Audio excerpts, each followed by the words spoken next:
Hello students, welcome to unique classes of right way. आज बच्चे हम लोग स्टार्ट करने जा रहे हैं अपना चैप्टर 2 का क्लास 2।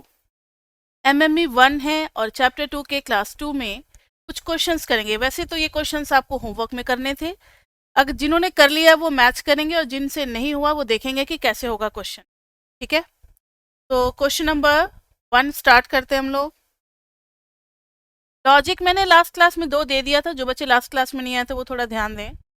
डोमेन बेसिकली पूछा जाएगा आपसे चैप्टर 2 में। रेंज बहुत कम चांस है, क्योंकि रेंज आपको एक बार चैप्टर 7 और 9 पढ़ाने के बाद जो पीपी में क्वेश्चंस मिलेंगे उसमें तो रेंज मिलेंगे आपको, क्योंकि 7 और 9 सब हो चुका होगा तब तक। लेकिन चैप्टर 2 के बैक के क्वेश्चंस में रेंज के बहुत कम क्वेश्चंस मिलेंगे। तो डोमेन में 2 लॉजिक है। रूल 1 कि अगर कभी रेशियो में आ जाए फंक्शन न्यूमरेटर अपॉन डिनोमिनेटर, तो ध्यान रखना है कि डिनोमिनेटर में कभी भी जीरो नहीं हो सकता, because something upon zero is equal to infinity, जिसको कि हम लोग अनडिफाइंड बोलते हैं। वो डिफाइंड नहीं होता, किसी भी चीज को हम जीरो से डिवाइड नहीं कर सकते। अंडर रूट वाले केस में नेगेटिव का अंडर रूट नहीं ले सकते, वो फिर कॉम्प्लेक्स नंबर में लेता जाएगा, and complex number is not a part of our pure mathematics. यहाँ पे हम जो भी अप्लाई कर रहे हैं, अप्लाई जहां जहां होता है, जैसे कॉमर्स के लिए मैथमेटिक्स पढ़ोगे, इकोनॉमिक्स के लिए मैथमेटिक्स पढ़ोगे, इन सब जगह पे कॉम्प्लेक्स नंबर का कोई काम नहीं होता। बिजनेस मैथमेटिक्स में उनका कोई रोल नहीं है। ये 2 रूल पे क्वेश्चंस हमने एक इजी इजी से किए थे लास्ट क्लास में, उसके वजह से मैंने होमवर्क दिया था। तो see question number 1, y is equal to 2x minus 1 upon x square minus x. देखो ये कौन से फंक्शन में आएगा? रेशियो फंक्शन में आएगा ना, अंडर रूट तो है नहीं। रेशियो फंक्शन में आ रहा है तो लिखोगे कि सिंस रेशियो, पूरा लैंग्वेज के साथ प्रेजेंट करना है अच्छे से। Since ratio function is not defined if denominator is equal to 0, that is x square minus x is equal to 0। x common ले लोगे, x minus 1 is equal to 0। ये नहीं होना चाहिए। सॉल्व तो कर रहे हैं हम लोग, लेकिन लास्ट में इसको हटा देंगे डोमेन से। या तो x 0 आएगा या फिर x 1 आएगा। आप ऐसे भी कर सकते हो, not equal to 0, not equal to 0, not equal to, not equal to, यानी x जो है वो 0 और 1 नहीं होने चाहिए। सिर्फ 2 फाइनाइट वैल्यू एक्सेप्ट नहीं हो रही है, बाकी जितने भी रियल नंबर्स हैं ऑल आर एक्सेप्टेड। तो इसका डोमेन क्या हो जाएगा? डोमेन हो जाएगा रियल नंबर्स में से माइनस कर लेंगे 0 एंड 1। रियल नंबर्स में से माइनस कर देंगे 0 एंड 1, और इसको हमेशा कर्ली ब्रेसेस में माइनस करना है। अगर आपने गलती से ये कर दिया, ठीक है, गलती से अगर ये कर दिया, तो फिर इसका मतलब होगा कि सिर्फ 0 1 नहीं, 0 1 तो खैर नहीं है, इसके बीच के सारे वैल्यूज को भी आप हटा रहे हो। 0.1, 0.2, 0.3, ऐसे ऐसे जितने भी वैल्यूज होंगे सबको आप निकाल रहे हो, लेकिन उनको तो निकालने की जरूरत ही नहीं है बच्चे।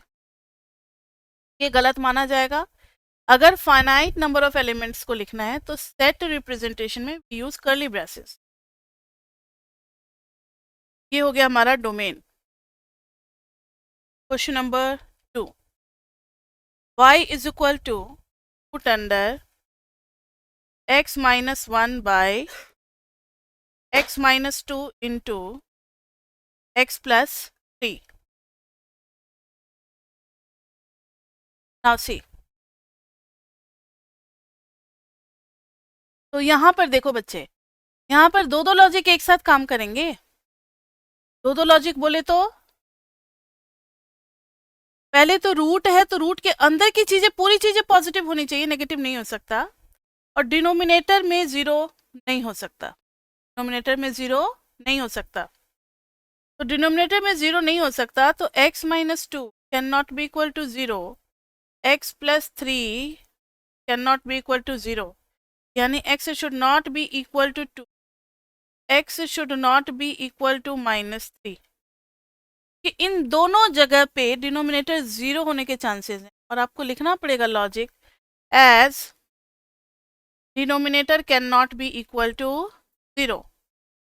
as denominator can not be equal to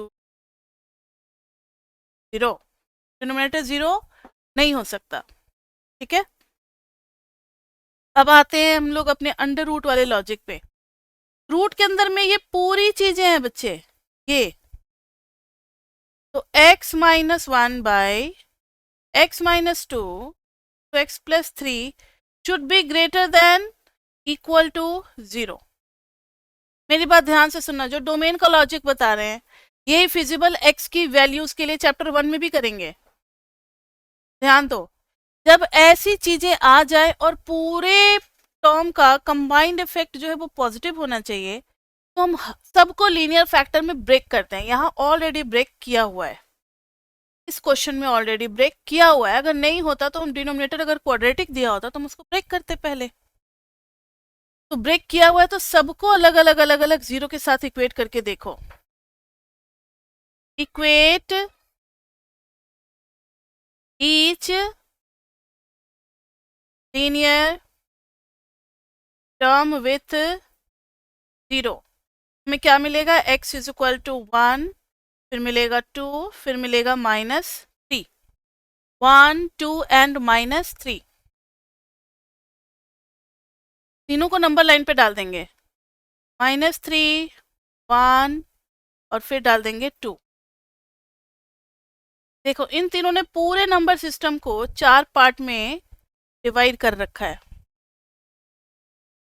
अगर आप 2 से बड़ी कोई भी वैल्यू लेते हो, मान लो फॉर एग्जाम्पल अगर 3 के लिए लेते हो 3,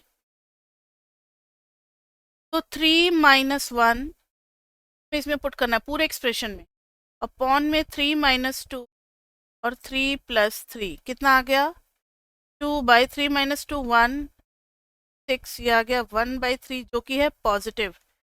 यहाँ पे आ गया पॉजिटिव। समझ में आई बात? ऐसे ही एक एक वैल्यू चूज करके हर कंपार्टमेंट में चेक करना है कि पूरा एक्सप्रेशन कहाँ पॉजिटिव और कहाँ नेगेटिव हो रहा है। फिर हम सिर्फ उस इंटरवल को डोमेन में लेंगे जहां ये पूरी चीजें पॉजिटिव हो। ये बहुत बड़ा ट्रिक है, ये आपका चैप्टर 1 में भी काम करेगा, चैप्टर 7 में जब हम इंक्रीजिंग डिक्रीजिंग पढ़ रहे होंगे वहां भी काम देगा, मैक्सिमा मिनिमा कॉन्केव कॉन्वेक्स ये सब चैप्टर 9 में भी काम देगा। ये ट्रिक आपको आना चाहिए। ये साइन डायग्राम बोलते हैं इसको। ये किसका साइन डायग्राम बना रहे हैं, sign diagram of f x, sign diagram of f x. यही जब मैक्सिमा मिनिमा पढ़ेंगे तो sign diagram of f dash x बनेगा, एफ डबल डैश एक्स बनेगा। जब इंक्रीजिंग डिक्रीजिंग पढ़ रहे होंगे तो खाली फर्स्ट डेरिवेटिव का साइन डायग्राम बनेगा। अब 1 और 2 के बीच में 1.5 लोगे तो न्यूमरेटर विल बी पॉजिटिव, 1.5 में से 2 माइनस करोगे तो नेगेटिव, तो ये पॉजिटिव। क्या आ गया, नहीं 2 पॉजिटिव और 1 नेगेटिव, तो नेगेटिव ही आ गया। फिर -3 से 1 के बीच में अगर -2 डाल देते हो या 0 ही डाल दो, ये नेगेटिव नेगेटिव पॉजिटिव, पॉजिटिव आ गया। -3 से पहले -4 अगर डालते हो, ऊपर में नेगेटिव नीचे में नेगेटिव फिर नेगेटिव, क्या आ गया, नेगेटिव आ जाएगा। तो हमें तो चाहिए पॉजिटिव वाला रीजन, 0 भी चलेगा, 0 भी चलेगा, यानी हम बाउंड्री पॉइंट्स को तो इंक्लूड कर लेंगे, लेकिन साथ ही साथ डिनोमिनेटर में नहीं होने चाहिए। तो 2 और -3 को क्या करना है, कैंसिल आउट, 2 और -3 को कैंसिल आउट कर देना। 1 ओके है, 1 से कोई प्रॉब्लम नहीं है कि जब आप 1 पुट करोगे तो न्यूमरेटर 0 बना रहा है, और न्यूमरेटर 0 होने से कोई दिक्कत नहीं है, डिनोमिनेटर नहीं होना चाहिए 0। तो डोमेन इज कहाँ से कहाँ तक बताना, -3 नहीं लेना है, पॉजिटिव। देखो डोमेन हमारा ये आ गया और ये आ गया, डोमेन आ गया, -3 को ओपन में लेना है, 1 को आप ले सकते हो क्लोज में, यूनियन 2 को ओपन में लेना है, और इन्फिनिटी को तो हमेशा ओपन में ही डालते हैं। तो this is our domain, this is our domain. समझ में आई बात? ये था एग्जाम्पल 2। अब जरा आप लोग एक क्वेश्चन करना और उसका मुझे आंसर लिख करके भेजना।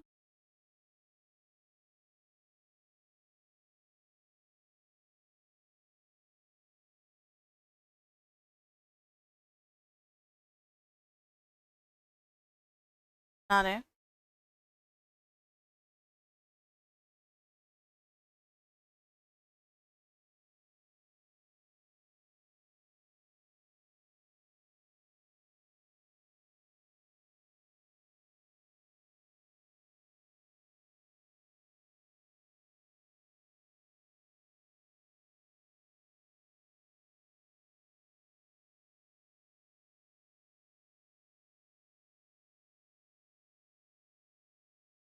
इस क्वेश्चन को जरा सॉल्व करके और मुझे आंसर लिख करके भेजना आप लोग, क्या आ रहा है।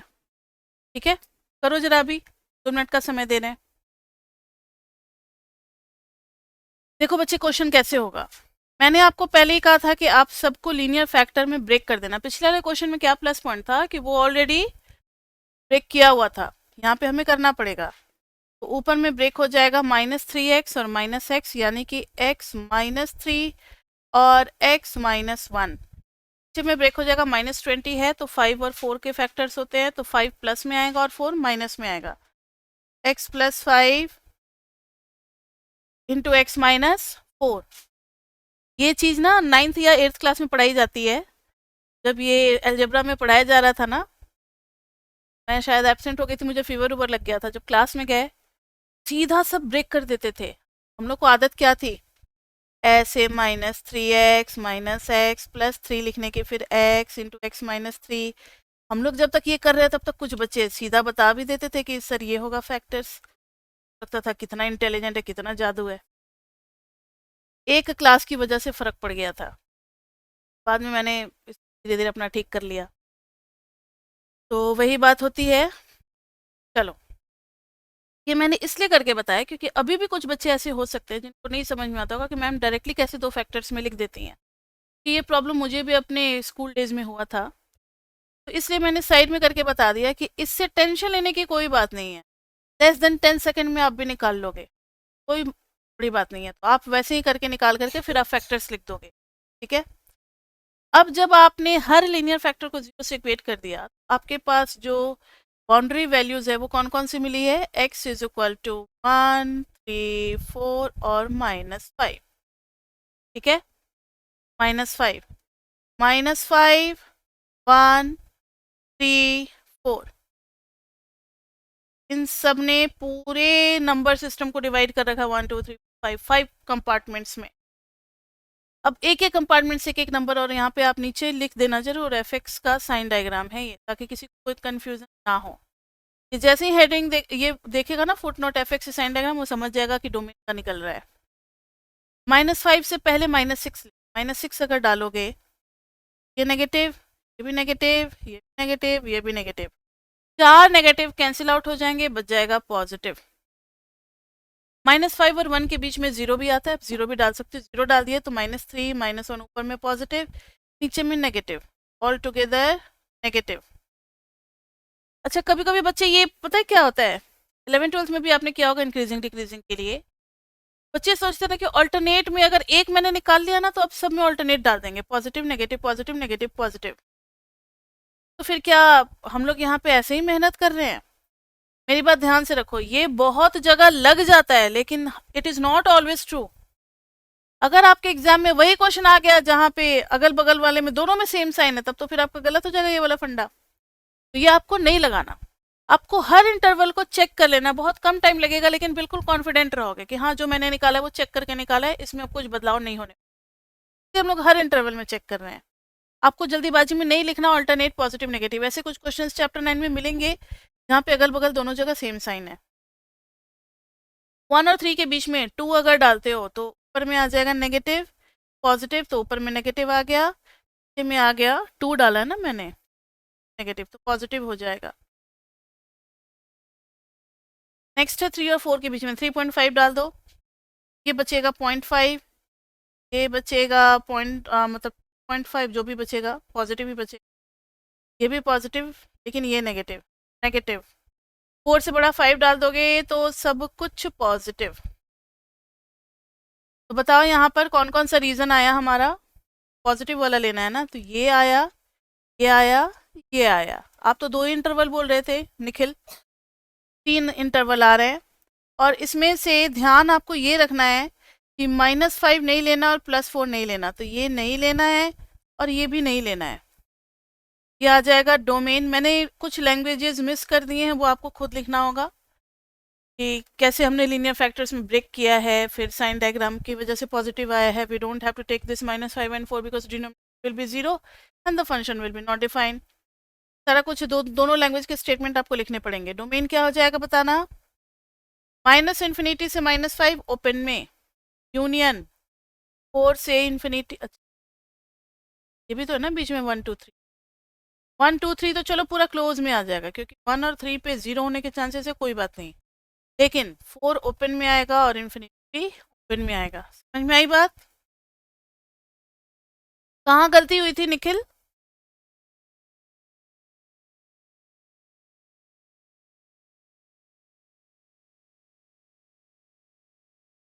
चलो, अब एक और मैंने क्वेश्चन दिया था लास्ट क्लास में।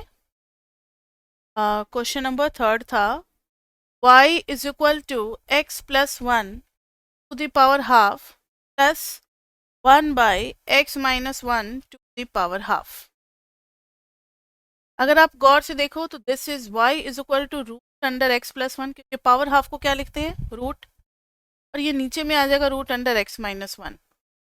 अब आप इसका एलसीएम ना लें, ऐसी वैसी हरकत ना करें। ध्यान से सुनो, ये दो पार्ट में फंक्शन ब्रेक किया हुआ है। इसका अलग डोमेन निकालेंगे, इसका अलग डोमेन निकालेंगे, और दोनों का जो कॉमन पार्ट होगा वही एक्स से सेटिस्फाई करेगा पूरे फंक्शन को। कॉमन डोमेन निकालेंगे और वो पूरे फंक्शन को क्या करेगा, सेटिस्फाई करेगा। अलग अलग करेंगे दो पार्ट में।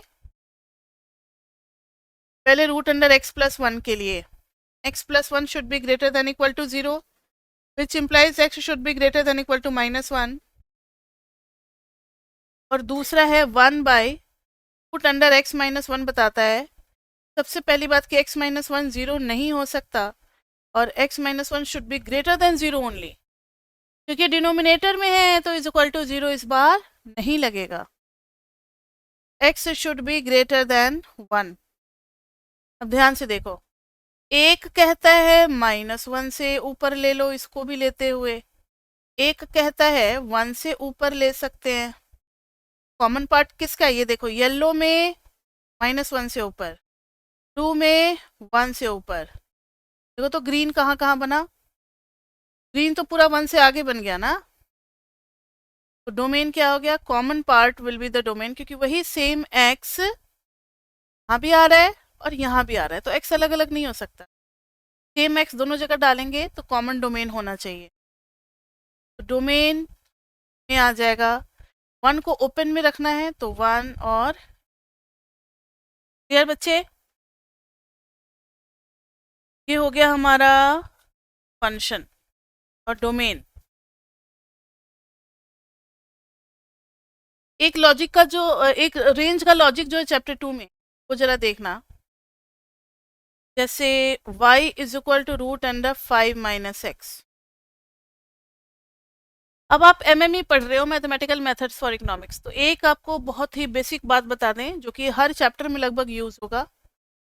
अगर आपके पास x square is equal to 4 दिया हुआ है तो तब तो आपके पास दोनों वैल्यूज आएंगी, +2 भी और -2 भी, क्योंकि हमें ऐसी वैल्यू एक्स की चाहिए जो स्क्वायर करने पे क्या दे दे, हमें +4 दे दे।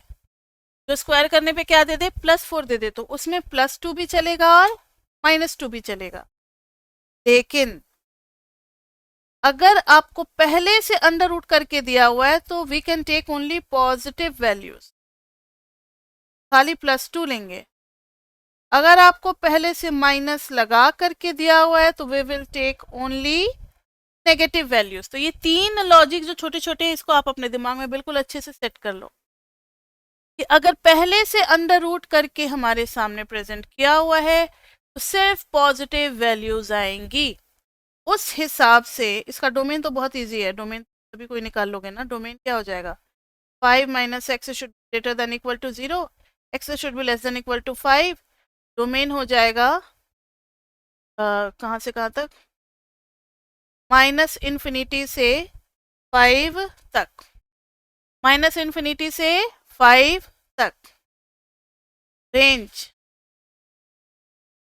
रेंज में देखो बच्चे, y is equal to root under 5 minus x, root under है। अब मुझे बताओ, पहले से रूट दिया हुआ है ना, क्या ये कभी नेगेटिव होगा? नहीं। रूट अंडर y हमेशा पॉजिटिव ही होगा। 0 भी हो सकता है, 5 डाल दोगे 0 भी हो सकता है। देखो ना, यहाँ 5 तो है ही ना। इसका रेंज हो जाएगा 0 से लेकर के इन्फिनिटी तक। इस टाइप से रेंज आपको पहचानने का जरूरत पड़ेगा, तो आप चैप्टर 2 का लॉजिक याद रखोगे कि अगर रूट अंडर में पहले से दिया होता है तो हम पॉजिटिव एक्सेप्ट करते हैं, मतलब 0 से इन्फिनिटी। क्लियर बच्चे? हाँ हाँ, वो भी नहीं, आर प्लस नहीं लिखोगे फिर उसमें 0 नहीं आ पाएगा। ठीक है, आर प्लस में सिर्फ पॉजिटिव रियल नंबर आएगा, तो आप ऐसे लिख सकते हो, आर प्लस यूनियन 0, ऐसे लिख सकते हो। ठीक है,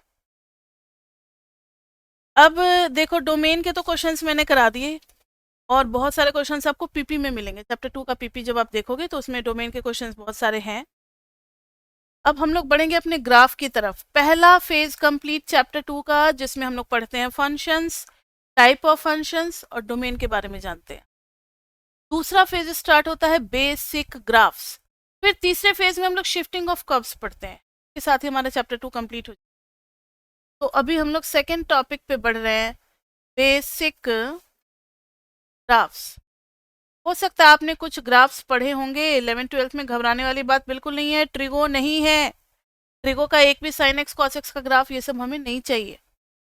ठीक है, बहुत सारे बेसिक फंक्शन आपको याद दिलाते हुए बढ़ते हैं और देखते हैं कि इन बच्चों को क्या क्या याद है। जैसे पहला है लीनियर फंक्शन। इससे तो बच्चे क्वेश्चन आना ही आना है पहले, इसीलिए आपको बता देना है। बेसिक का आएगा तभी आप मॉडिफिकेशन भी कर पाओगे, इसलिए ये टॉपिक बहुत इंपॉर्टेंट है। एक मतलब डोमेन में पक्का क्वेश्चन आना ही आना है चैप्टर 2 से, और एक ग्राफ से आना है। चैप्टर 2 से 2 क्वेश्चन आते ही आते हैं। लीनियर फंक्शन,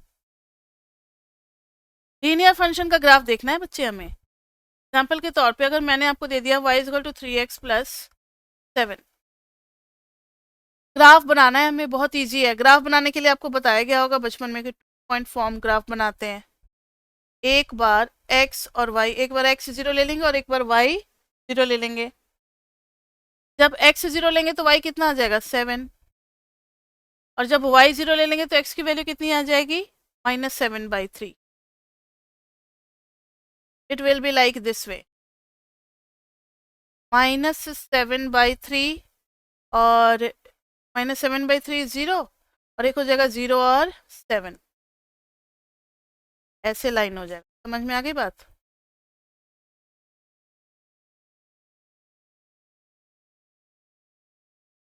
ये हो गया 0 7 -7/3, और ये बन गया स्ट्रेट लाइन। तो अगर लीनियर ग्राफ आता है तो बहुत इजी है, एक बार आप x 0 डालोगे, एक बार आप y 0 डालोगे, आपको 2 पॉइंट्स मिल जाएंगे। आप दोनों पॉइंट्स को ज्वाइन कर देना, और ज्वाइन करने से आपको मिल जाएगा स्ट्रेट लाइन। ठीक है,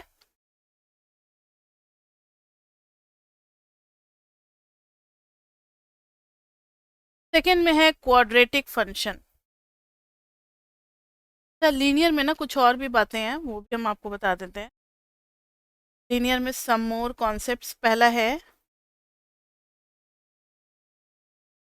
equation of line,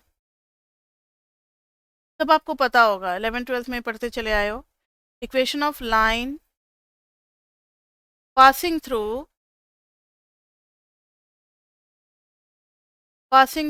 x1 y1 and having slope m। पढ़े थे, याद है? तो इसका इक्वेशन हो जाता है y minus y1 is equal to m into x minus x1। होता ये है कि दो पॉइंट होते हैं x1 y1 और x2 y2, तो ज्वाइन करने वाले लाइन का जो स्लोप होता है वो होता है m। और स्लोप का फॉर्मूला चेंज इन y, यानी y1 माइनस y2, नीचे भी x1 माइनस x2 ही करना पड़ेगा। या फिर अगर किसी बच्चे ने y2 माइनस y1 कर दिया तो x2 माइनस x, तो यहाँ भी वही होता है। एक पॉइंट तो हमें गिवन है x1 y1, इसका स्लोप है m, दूसरा लेट कर लेते हैं x और y, क्या हो जाएगा y minus y one upon x minus x one equal to m। तो जब सॉल्व करोगे तो y minus y one equal to m into x minus x one. तो यानी equation of line passing through a point and having slope m आपको पता होना चाहिए, क्योंकि इस पे एक क्वेश्चन है टेक्स्ट वाला आपके चैप्टर 2 एग्जाम्पल है ग्राफ वाला, तो आपको नहीं कर पाओगे अगर आपको ये सारी चीज़ें नहीं आती होंगी। तीसरा है स्लोप अगर चाहिए किसी भी दो लाइन का, दो पॉइंट को ज्वाइन करने वाले लाइन का, change in y upon change in x। इसके बाद से equation of line passing through points, equation of line passing through two points, equation of line passing through two points। किसी को आता है तो ट्राई कर सकते हो, बोलो जब तक हम डायग्राम बना रहे हैं।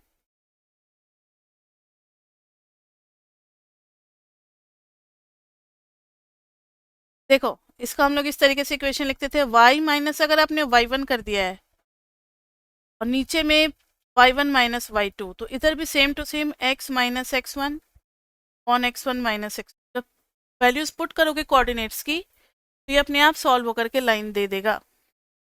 अब ये मैटर नहीं करता कि आपने y1 और y2 कहाँ डाला है, आपकी जो मर्जी, यहाँ y2 यहाँ y2 यहाँ y1 कुछ भी चेंज कर सकते हो, लेकिन जो y के साथ करोगे वही same to same numbering x में भी आएगा।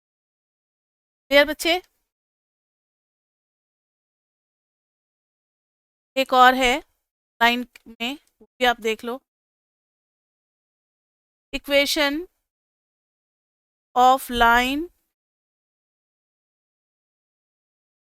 With x intercept and y intercept. अभी थोड़ी देर पहले आपकी सीनियर्स की क्लास चल रही थी ना चैप्टर 18 में, तो उसमें इसकी ज़रूरत पड़ती है, लेवल कर्व्स चैप्टर 15 में भी ज़रूरत पड़ती है, बहुत जगह यूज़ होता है, इसलिए इंटरसेप्ट वाला आप देख लो। अगर आपके पास में है 2x plus 3y is equal to 6 है, तो आप एक काम करो, 2x के नीचे 6 कर दो, 3y के नीचे भी 6 कर दो, राइट हैंड साइड पे हो गया 1। ये 1 बनाना बहुत ज़रूरी है, 1 बनाना बहुत ज़रूरी है, ध्यान से सुनो। उसके बाद से x का कोफिशिएंट भी ऊपर में 1 होना चाहिए, तो नीचे में कैंसिल कर दो ना, 3 हो गया, y के नीचे क्या हो गया 2 इज इक्वल टू 1। अब आपको बता दें कि अगर x by a plus y by b is equal to 1 है, ये पॉइंट हो जाएगा a0, ये पॉइंट हो जाएगा 0b, हो जाएगा लाइन। x का कोफिशिएंट न्यूमरेटर में 1 होना चाहिए, y का कोफिशिएंट न्यूमरेटर में 1 होना चाहिए, RHS पे 1 होना चाहिए, तब जो डिनोमिनेटर में x के होगा that will be your x intercept. x intercept y के नीचे जो होगा that will be y intercept. Positive में होगा तो पॉजिटिव साइड पे चलेंगे, नेगेटिव में होगा तो नेगेटिव साइड पे चलेंगे, ठीक है। अभी तो सब कुछ पॉजिटिव पॉजिटिव आ रहा है, x के नीचे 1 2 3, y के नीचे 2, क्या बाजी में, हाँ ये बन गया। This is your 2x plus 3y is equal to 6। ये बजट कंस्ट्रेंट वगैरह ये सब आएगा ना, तो उसमें ज़्यादातर यूज होता है ये बजट कंस्ट्रेंट की। जब इक्वेशन आएगी और उसका लाइन बनाना होगा, तो बजट कंस्ट्रेंट का लाइन बनेगा, तो वहाँ पर हम लोग ये डबल इंटरसेप्ट वाला फॉर्म यूज़ करेंगे। इसके साथ ही बच्चे हमारा स्ट्रेट लाइन होता है कंप्लीट। और लीनियर ग्राफ के बाद अब हम लोग बढ़ते हैं क्वाड्रेटिक फंक्शंस पे, क्वाड्रेटिक फंक्शंस पे। बच्चे लीनियर में देख लिया कि क्या क्या कॉन्सेप्ट्स चाहिए हमें। लीनियर का एक तो सिंपल सा ग्राफ बनाना आना चाहिए, और स्लोप का, फिर point intercept form, double intercept form, ये सब कुछ आना चाहिए आपको, तो आइडिया लग ही गया है। और अब हम लोग चलते क्वाड्रेटिक फंक्शन, जिसमें क्या क्या आ सकता है। तो क्वाड्रेटिक में आप क्या आ सकते हैं, circle, parabola, ellipse, hyperbola, 4 graph होते हैं क्वाड्रेटिक में। क्वाड्रेटिक मतलब अगर एक भी वेरिएबल की डिग्री 2 हो गई तो क्वाड्रेटिक फंक्शन में आ जाएगा। इसमें हम लोग पढ़ेंगे सर्कल के बारे में, पैराबोला, बहुत ज़्यादा डिटेल में नहीं पढ़ना इसलिए आप लोग घबराए नहीं, पैराबोला बस थोड़ा बहुत आइडिया होना चाहिए, हाइपरबोला और इलिप्स। तो देखो सर्कल, सबसे पहले सर्कल के बारे में जानेंगे, कैसे किसी भी इक्वेशन को देख के आइडिया लगाएंगे कि ये सर्कल की इक्वेशन है। तो x माइनस ए का whole square plus y minus b का whole square is equal to r square. अगर इस टाइप का इक्वेशन हुआ, इसका सेंटर हो जाएगा ए बी एंड रेडियस हो जाएगा आर। सेंटर हो जाएगा ए बी और रेडियस हो जाएगा आर। एग्जाम्पल के तौर पे अगर x प्लस 1 का होल स्क्वायर और y माइनस 2 का whole square is equal to 5 का स्क्वायर है, का सेंटर हो जाएगा -1 और 2, -1 1 2, रेडियस है 5, थोड़ा ज़्यादा ही बड़ा हो गया, नहीं कोई बात नहीं, रेडियस को 1 कर देते हैं, 1। ये बन गया हमारा सर्कल। ठीक है, दिस इज -1 एंड, समझ में आ गया, ये सर्कल की इक्वेशन है। के बाद से आते हैं पैराबोला। सर्कल में क्या है कि दोनों की डिग्री 2 है, बोथ हैव डिग्री 2, लेकिन पैराबोला में one variable have degree 2, one has degree 2। ध्यान से देखो, जैसे y square is equal to x, सबसे पहला पैराबोला जो आप अपने लाइफ टाइम में पढ़े होंगे मैथमेटिक्स में 11th या 12th में, वो आ गया y square is equal to x. Y square is equal to x आपको याद है कैसे पैराबोला बनता था? ये होता था वर्टेक्स और ये सिमेट्रिक होता था एक्स एक्सिस के। बस आपको इतना ही पता होना चाहिए कि ये शेप बनेगा पैराबोला का। कोई आपको डायरेक्ट्रिक्स, फोकस, लैटिस, रेक्टम, ये सब कुछ भी निकालने की जरूरत नहीं है, सिर्फ बस पता होना चाहिए कि इसका शेप कैसा होगा, that's it. Y square is equal to -x, तो बच्चे ये लेफ्ट हैंड साइड का पैराबोला हो जाएगा। अगर x square is equal to y, तो ये अपवर्ड पैराबोला हो जाएगा। अगर x square is equal to -y, तो ये डाउनवर्ड पैराबोला हो जाएगा। ठीक है, तो ये 4 टाइप के स्टैंडर्ड पैराबोला, और भी पैराबोला होते हैं। पैराबोला तो ऐसे भी हो सकता है ना, रोटेटेड, ठीक है, ऐसे हो सकता है, ऐसे हो सकता है, ऐसे हो सकता है, ऐसे भी पैराबोला हो सकता है, कैसे भी हो सकता है। लेकिन हम लोगों को स्टैंडर्ड पैराबोला पढ़ना है, रोटेटेड नहीं पढ़ना। समझ में आ गई बात? 4 टाइप के पैराबोला हो गए। अब है इलिप्स। बेसिक खाली आइडिया चाहिए आपको। इलिप्स में both has degree 2, both has degree 2 and common intercept, में इंटरसेप्ट अलग and uncommon intercept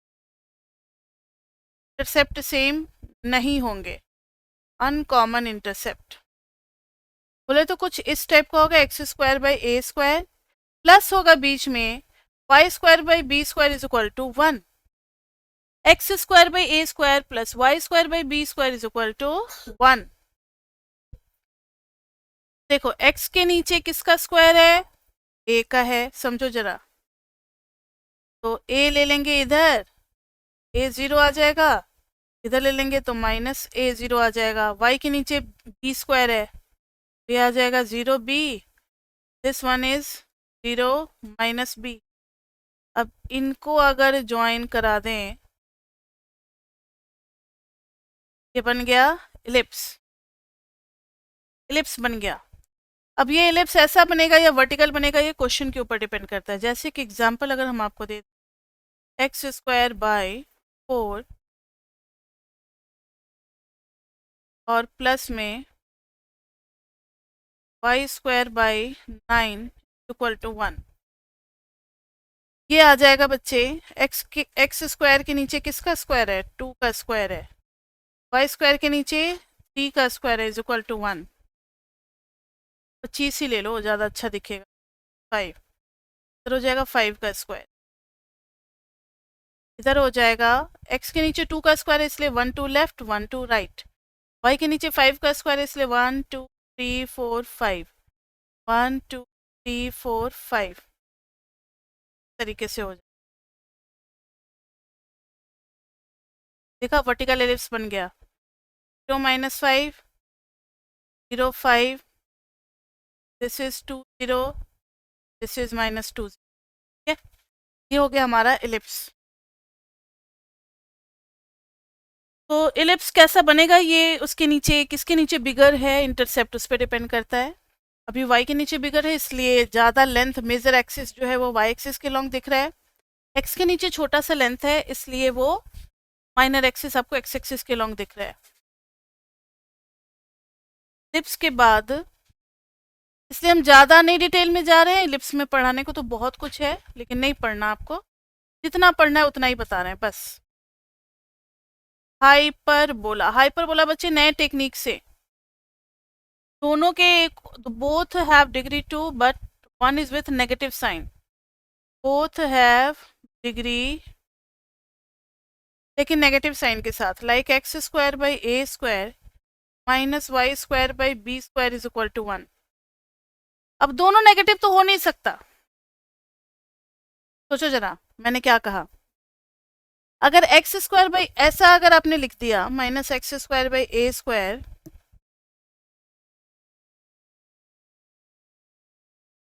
minus x square by a square minus y square by b square equal to अगर 1 हो गया, तो हाउ इट इज पॉसिबल बच्चे, जब आप minus common लोगे तो पता है क्या होने वाला है, क्या होने वाला है, ये तो -1 आने वाला है, नॉट पॉसिबल। ऐसा हो ही नहीं सकता कि दो स्क्वायर का सम क्या आ जाए, नेगेटिव आ जाए, दिस इज नॉट पॉसिबल, इसलिए एक ही नेगेटिव होगा। तो जवाब मिल गया कि दोनों नेगेटिव क्यों नहीं होंगे। मैम स्टैट्स की क्लासेस कब से स्टार्ट होंगी? यूनिट 1 से स्टार्ट क्यों नहीं किया, क्योंकि यूनिट 1 ना थोड़ा इजी होता है, चैप्टर 2 के बाद हम लोग कराएंगे, चैप्टर 2 में थोड़ा सा अच्छा टॉपिक है और यूनिट 1 में ना थोड़ा थोड़ा रिकैप है। जो बच्चे 11 12 मैथ्स करके आए रहते हैं ना उनको मज़ा नहीं आता चैप्टर 1 में ज़्यादा पढ़ने में, 2 के बाद या 3 के बाद जब चैप्टर 1 कराते हैं तब तक उनका ये लेवल भी बढ़ चुका होता है, थोड़े सीरियस हो चुके होते हैं, तब वो चैप्टर 1 पढ़ने में भी उनको इंटरेस्ट आता है। ठीक है, चैप्टर 1 में ज़्यादा न्यूमेरिकल नहीं है, थ्योरी है और छोटी छोटी बहुत सारी बातें हैं, थोड़ा सा रिलेशन के बारे में भी है, थोड़ा सा सेट थ्योरी के बारे में भी है, इनइक्वलिटीज़ भी है, नंबर सिस्टम है, लॉजिकल है, ये सारा कुछ है, मेथड ऑफ प्रूफिंग है, तो छोटी छोटी बहुत सारी चीज़ें हैं, वो कराएंगे हम लोग चैप्टर 2 3 3 के बाद हम लोग कराते हैं। तो अभी हम लोग बढ़ते हैं x square by a square. हाँ, इसमें देखो बच्चे नए टेक्निक से क्या करेंगे, एक्स के नीचे किसका स्क्वायर है, ए का है, ए राइट में जाएंगे, ए लेफ्ट में जाएंगे, वाई के नीचे किसका स्क्वायर है, बी का है, 0 बी 0 माइनस बी। अब आपको क्या करना है, तो यहाँ बच्चे जो है इसको ना ऐसे मतलब इनको मान लेना है कि ये किसी बॉक्स के साइड्स के मिड पॉइंट है, बॉक्स बना देना है। कोई दूसरा कलर ले लें, पेंसिल से आप करना, लाइट पेंसिल होगा, पेंसिल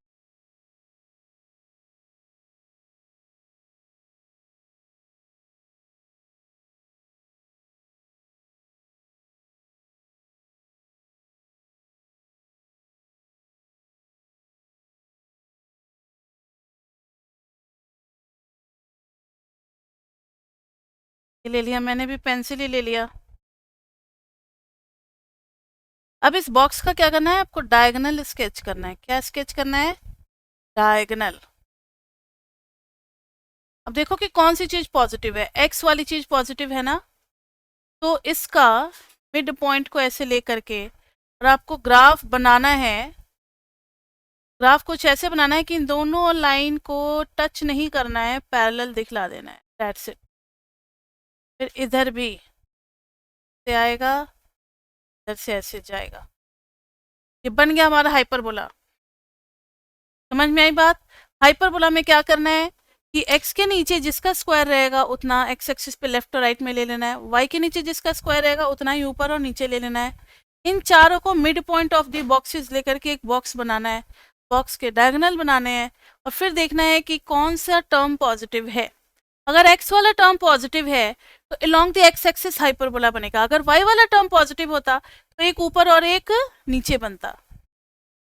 अभी हम आपको एक क्वेश्चन दे रहे हैं जो कि सभी बच्चों को ट्राई करना है, 2 मिनट का समय भी दे रहे हैं। करो जरा इस क्वेश्चन को, ये आपकी बुक का ही क्वेश्चन है। 2 मिनट से ज़्यादा नहीं लगेगा, जिनको आता होगा 2 मिनट में, जिनको नहीं आता होगा उनके लिए 10 मिनट भी तब कम ही लगेगा। ट्राई करो इसको।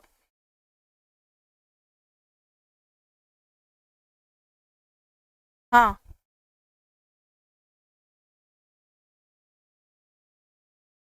ठीक है, आप नेगेटिव से देखना चाहते हो वैसे देख लो। x नेगेटिव है तो किस पे बनेगा, y के अलोंग बनेगा, y एक्सिस पे बनेगा। ठीक है, अभी जो क्वेश्चन दिया मैंने उसमें कहाँ बनेगा डिसाइड करो। हाँ जी बच्चे, बिल्कुल y एक्सिस के लॉन्ग ही बनेगा। इसमें बहुत ही सिंपल है, आप वाई स्क्वायर के नीचे 1 तो 1 को 1 का स्क्वायर लिख सकते हैं, एक्स स्क्वायर के नीचे 1 का स्क्वायर इज इक्वल टू 1। यानी बॉक्स जो बनेगा में एक्स एक्सिस पे भी 1, वाई एक्सिस पे भी 1, तो मिड पॉइंट लेते हुए और फिर से बॉक्स बना देना है, डायगोनल भी। डायगोनल बनाने के बाद एक ऊपर बनेगा और एक नीचे बनेगा, ये और एक। ठीक है, दिस इज 0 1, दिस इज 0 -1। तो ये बन गया हमारा हाइपर बोला। पेंसिल से इसलिए बोलते हैं क्योंकि जब आप बना लोगे ना, जैसे रेड वाला पोर्शन है, तो इन सारी चीज़ों को फिर आप इरेज कर दोगे। देखो इरेज कर देते हैं, बिल्कुल आपको बिल्कुल क्लियर दिखेगा। ठीक है, ये बन गया हमारा हाइपरबोला। अब डिग्री 2 में तो इतने ही है, सर्कल, पैराबोला, एलिप्स, हाइपरबोला, 4 चीज़ें हैं डिग्री 2 में। सबकी डिग्री 2 हो रही है, किस कभी एक की हो रही है, कभी दोनों की हो रही है। क्या क्या केसेस हो सकते हैं वो सब हमने देख लिया। लीनियर देख लिया, क्वाड्रेटिक देख लिया। अब किस पे आ रहे हैं, क्यूबिक। क्यूबिक फंक्शन का ग्राफ आपने आज से पहले कभी नहीं पढ़ा होगा, क्यूबिक आपके लिए बहुत इंपॉर्टेंट होने जा रहा है। और माइक्रो मैक्रो में क्यूबिक कॉस्ट फंक्शन बार बार आएगा, ये आप लोग इसको देख लें। चैप्टर 9 में भी हम लोग पढ़ेंगे, 5 में भी पढ़ेंगे, 7 में भी पढ़ेंगे, क्यूबिक फंक्शन हर जगह आता है। y is equal to x cube, अभी बहुत ही बेसिक ग्राफ लिया है, सिंपली एक्स क्यूब। बहुत सारे फंक्शन पढ़ने, अभी क्यूबिक कर रहे हैं, ध्यान से देखना। क्यूबिक में हम लोगों ने सोचा कि कैसे बनाएं, तो पॉइंट सिस्टम बनाते हैं। तो मैक्सिमम मिनिमम पढ़ लोगे, कॉनकेव कॉन्वेक्स, तब तो इजी हो जाएगा। लेकिन अभी नहीं आता है, चैप्टर 9 नहीं पढ़ा है, तब कैसे बनेगा। x की वैल्यू 0 ले रहे हैं तो y भी 0, x 1 तो y भी 1, x -1 तो y भी -1। तब हमने ग्राफ बनाना शुरू किया, दिस इज 0 0 1 1, फिर है -1 -1। लेकिन ऐसा तो है नहीं कि हम तीनों को ज्वाइन करके और क्या बना दें, स्ट्रेट लाइन बना दे। तो फिर ये तो y इक्वल टू एक्स का हो जाएगा, एक्स क्यूब में फिर क्या डिफरेंस रह जाएगा। समझ में आ रही है बात। तब फिर हम लोग फंस गए अपनी ही बातों में, तब इसको हटा देते हैं। यानी ये स्ट्रेट लाइन तो नहीं होगा, क्योंकि स्ट्रेट लाइन के लिए x की पावर होनी चाहिए थी 1, बट हेयर पावर इज 3। अब क्या करें, तो ध्यान से सुनना मेरी बात। ये है 1, ये -1, 1, ये -1। आप एक बार x को लेस देन 1 लेकर के देखो, like x is equal to 1/2 ले लो। तो 1/2 पे जब क्यूब निकालोगे तो y इज इक्वल टू क्या आ जाएगा, 1/2 का क्यूब, यानी कि 1/8, बहुत छोटी वैल्यू है ना। 1/2 तो यहाँ आएगा, 1/2 एग्जैक्टली हाफ।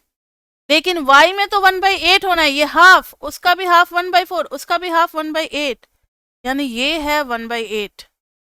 यहाँ पहुंच गए, काफी below. Graph will be like this. Graph will be like this. समझ में आ गया? मतलब 0 और 1 के बीच में ग्राफ थोड़ा सा डाउन होगा, एक्स एक्सिस की तरफ क्लोज होगा, क्योंकि उसकी हाइट कम होगी। हाइट क्यों कम होगी? क्योंकि x अगर 1 से छोटी वैल्यू है तो पावर बढ़ाने पे वैल्यू और कम होगी, और कम होगी। क्यूबिक जो है वो अपने वैल्यू से कम होगा, इसलिए graph will be closer to x axis. लेकिन वहीं पर अगर आप x को बड़ा ले लेते हो 1 से, बहुत बढ़िया लॉजिक है, ध्यान से देखो। नेक्स्ट क्लास में इसी लॉजिक से स्टार्ट होगा फिर। मतलब हमें हर पावर के फंक्शन का ग्राफ देखना होगा, x cube, x5, x7, odd degree का देखेंगे नेक्स्ट क्लास में, इवन डिग्री का देखेंगे, एक्स स्क्वायर, x4, x6, सबका देखेंगे। सब डिपेंड करता है इसी लॉजिक पे, इसलिए ये लॉजिक बिल्कुल क्लियर होना चाहिए। लिमिट में भी ये लॉजिक बहुत काम आता है। अगर x 1 से छोटा है तो पावर बढ़ाने पे y की वैल्यू क्या होगी? कम होगी। अगर x 1 से बड़ा है, फॉर एग्जाम्पल 2, तो x क्यूब करोगे y के लिए, तो 2 का क्यूब करोगे तो 8, अचानक से वैल्यू बढ़ जाएगी। देखो ना, 2 यहाँ आ गया, अब 2 पे आप जाओगे तो 8, 8 तो बहुत ऊपर चला जाएगा। मान लो यहाँ ग्राफ कुछ ऐसा जाने लगेगा, है ना? देख रहे हो? तो स्टीपर हो जाएगा ग्राफ। वही अगर -1 और 1 के बीच, 0 और -1 के बीच में देखते हो, तो वहां भी ग्राफ जो है वो क्लोज होगा एक्स एक्सिस के बाद से y एक्सिस के क्लोज होने लगेगा। कुछ ग्राफ समझ में आया? यानी अगर कभी y equal to x cube का ग्राफ आ जाए तो 1 1 ऐसे बना देना, इधर क्लोज, इसके बाद से इधर, इसके बाद से इधर, ये बन गया एक्स क्यूब का ग्राफ। बस हमें ऐसे ही बेसिक ग्राफ बनाना है एग्जाम में। फिर इसमें मॉडिफिकेशन करेंगे, राइट शिफ्ट होगा, लेफ्ट शिफ्ट होगा, ऊपर जाएगा, नीचे आएगा, क्या होगा, ये सब इफेक्ट इसमें डालेंगे हम लोग बाद में। बेसिक ग्राफ एक्स क्यूब का क्लियर है? किसी को कोई डाउट तो पूछो।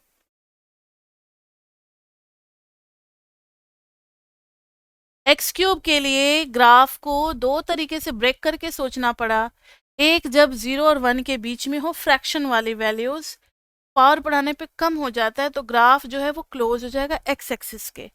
एक, जब आप 1 से बड़ी वैल्यू लोगे, वैल्यू अचानक से बढ़ जाएगी, तो फिर अचानक से बढ़ जाएगी तो वो स्टिपर हो जाएगा, ज़्यादा स्ट्रेट वर्टिकल होने लगेगा ग्राफ। क्लियर? एक चीज़ और हम बताना चाहेंगे, अगर आप ऐसे ही देखो 1/2 का पावर 4 लेना, एक चीज़ और हम यहीं पे बता देते हैं, 1/16 और छोटी वैल्यू हो गई। एक समय ऐसा आएगा जब 1/2 का पावर इन्फिनिटी लोगे तो नेगेटिव की तरफ तो नहीं जाएगा, ये 0 हो जाएगा। तो आपको याद रखना है कि x to the power n और limit n tending to infinity, तो ये हो जाएगा 0। कब? अगर x 1 से छोटा है, फ्रैक्शन मॉड x अगर 1 से छोटा है तो। उसी तरीके से इधर देखो तो 2 का पावर 4 करेंगे तो 16, 2 का पावर 5 करेंगे 32।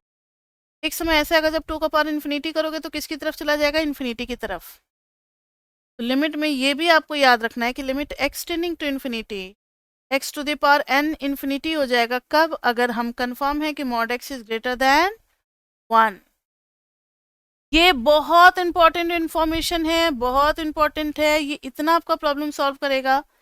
तो 15-20% सारे न्यूमेरिकल इसी कॉन्सेप्ट पे बेस्ड है। समझ कितनी इंपॉर्टेंस है, कहीं भी कभी भी यूज हो जाएगा। ये समझ में आया जो मैंने दो लॉजिक बताए? वैसे ये 4-5 बार हो ही जाता है, हर क्लास में अब रिपीट होता रहेगा ये। किसी को इसमें कोई डाउट? नहीं? अभी हमने हाँ जी पूछो।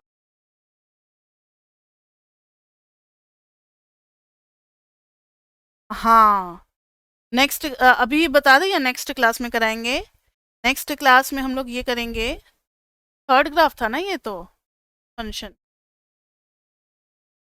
चलो क्यूबिक फंक्शन के बेसिस पे ही हम आपको फोर्थ ग्राफ करा देते हैं, जब इतना इंटरेस्ट आ गया है। तो एक्स क्यूब, x5, x7 सबका देखो।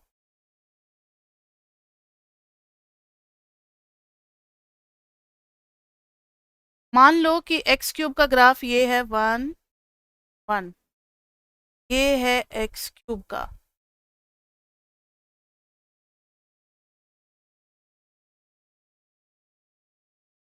कैसे स्टिपर हो गया? स्टिपर हो गया। देखो ब्लू से बना रहे हैं, ये एक्स क्यूब का था, अब x5 में क्या होगा कि और ज़्यादा नीचे, एक्स क्यूब से भी नीचे आ जाएगा x5 में, रहेगा तो 0 0 और 1 1 पे ही, लेकिन और नीचे आ जाएगा। और इधर में और ऊपर कॉम्परेटिव स्टडी है तो ये बन गया x5 का। समझ में आई बात?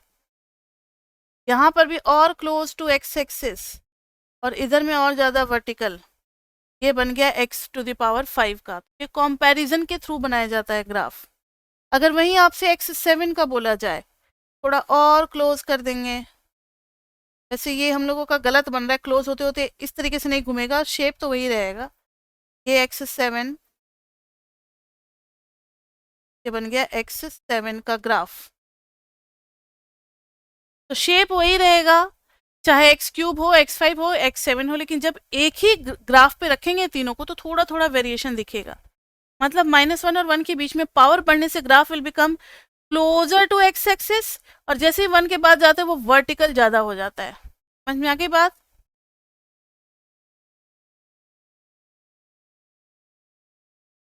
तो अब इसी के बेसिस पे एक और ग्राफ देख लो आप। आपने देखा तो है ना y=x² का ग्राफ, तो x⁴ का क्या होगा, x⁴ का क्या होगा, x⁴ का क्या होगा। इससे क्या होगा कि सारे ऑड डिग्री हो गए, सारे इवन डिग्री हो गए, तो हर पॉलिनोमियल का अब कोई भी पॉलिनोमियल देगा हम सबका ग्राफ बना सकते हैं। ध्यान से देखो, x² का ग्राफ चाहिए हमें बेसिक के लिए, तो y=x² इज, सपोज करो ये वाला पैराबोला है, सपोज करो दिस इज 1 1, दिस इज -1 1। तो अब जब आप बनाओगे x⁴ का, ये और क्लोज हो जाएगा x एक्सिस के, और इधर और ज़्यादा वर्टिकल हो जाएगा। समझ में आ गई बात? इधर और क्लोज हो जाएगा, क्लोज, और इधर हो जाएगा वर्टिकल। ये हो गया x⁴ का, शेप वही रहेगा। अब आप समझ सकते हो कि x⁶ का क्या होगा, और ज़्यादा नीचे, इधर जाकर के और ज़्यादा वर्टिकल, क्योंकि वैल्यू क्या होती है कॉम्पेरेटिवली और 6। देखना चाहते हो देख लो, x ले लेते हैं एक बार 1/2 और एक बार ले लेते हैं x। अब x² करोगे 1/4, x4 करोगे 1/16, x⁴ करोगे 1/64, 1/64। वैल्यू और छोटी होती चली जा रही है ना, लेकिन इधर जब 2 का स्क्वायर करोगे तो 4, फिर 2 का पावर 4 करोगे तो 16, 2 का पावर 6 करोगे तो 64।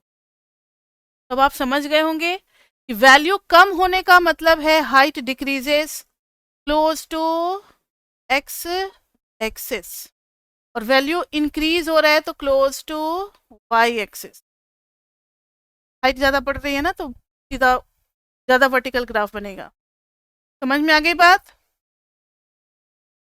तो हमने पॉलिनोमियल के तो सारे कर लिए, अब कुछ क्वेश्चंस रहते हैं ग्राफ जो कि हम लोग नेक्स्ट क्लास में करेंगे। हेडिंग में लिख लेते हैं क्लास 3 चैप्टर 2, जिसमें करेंगे हम लोग इन्वर्स फंक्शन का ग्राफ 1/x, फिर करेंगे मॉड x का ग्राफ करेंगे, फिर सिग्नम फंक्शन का करेंगे, उसके बाद से करेंगे ग्रेटेस्ट इंटीजर का करेंगे, e⁴x का करेंगे, ln x का करेंगे। इतना बेसिक ग्राफ होगा, उसके बाद से इनका डोमेन रेंज सबका देखेंगे, फिर हम लोग मॉडिफिकेशन पे जाएंगे। तो अभी तो कम से कम 2 क्लासेस तो कहीं नहीं गई, 2 क्लासेस तो लगेंगी ही लगेंगी, फिर उसके ऐसे देखते हैं कि तीसरी लगती है या नहीं है। तो अभी तक के लिए तो बच्चे इतना ही, और आप इन दोनों क्लास को रिवाइज करके नेक्स्ट क्लास में आएँ। तब तक के लिए bye bye, bye bye, bye bye.